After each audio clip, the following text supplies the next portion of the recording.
म्हणजे हा वितळून लावा रस्ता आहे काय? हा वितळून तो साचा घातल्यानंतर मग त्या अगोदर तो साचा बनवायचा. त्या साच्यामध्ये घालून मग तिथे त्या मूर्तीचे कला, मग त्याच्यामध्ये तो साचा. आता आपण बघा देवाची भांडी जी आहेत, घंटी किंवा इतर काय वस्तू, त्यांनी त्या पितळच्या वस्तू साच्यात ओततात, त्याच्यावरती मग असे बारीक डिझाईन येतात की नाही. तसे ह्या दगडाचा रंग पाहिल्यानंतर ह्या बाकीच्या दगडाचा रंग पाहिला वेगळा वाटतो का नाही? हा दगड वेगळा, हा दगड वेगळा. हा वितळून बनवलेला साचा आहे. आलं, हा एवढा मोठा एकच सॉलिड बनवला आहे वितळून, आणि हे बिगर वितळवले दगड आहेत, हाताने बनवलं.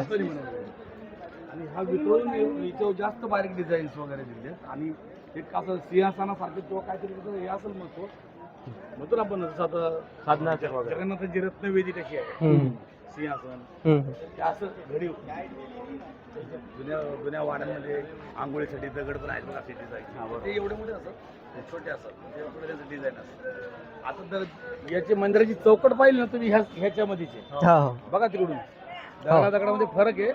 मंदिराची चौकट जी आहे ना, चारी बाजूला अशी वितळून याच्यामध्ये चौकट लावलेली आहे. आणि आतमध्ये सूर्यनारायणाची मूर्ती जी होती, तो वरती तो 90 टनाचा किंवा 60 टनाचा तो चुंबक होता, तसा तिच्या पायामध्ये पण आहे. तुम्ही घरी जरी प्रयोग करायचा म्हणलं तर दोन स्पीकर, मोठाले स्पीकरचे चुंबक घेतले, तिथे असे त्याला धनऋण असतं, प्लस मायनस.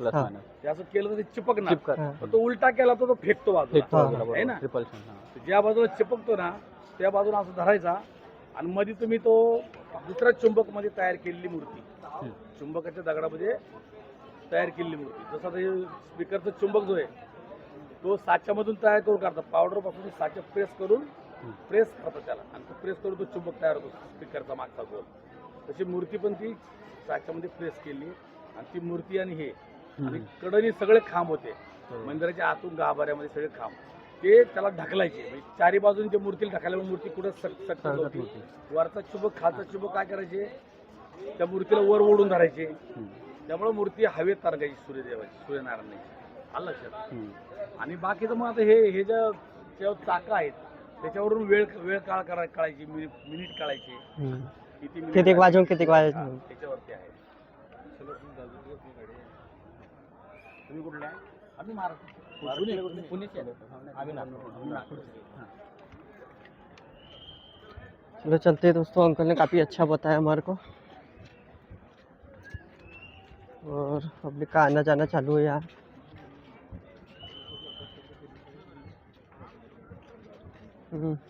या चिठ्ठीले गोंदा चिपकून सानी अजून एक वेळा अंतर एंट्री घेऊन टाकू का? गोंदा चिपकून सानी देखा, हा आयरन का बार आयरन टेक्नॉलॉजी पण लोकांनी दिमाग किती लहान परंतु सड पण असं करू शकते. पाय सडला नाही तो कुठे सडते, किती पुराणा आहे. नाही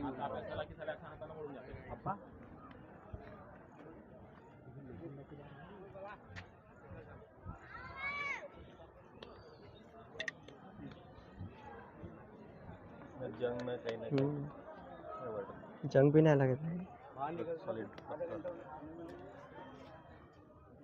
निकालो वो फोटो निकालो, बढ़िया टक टक. कैसे भाई?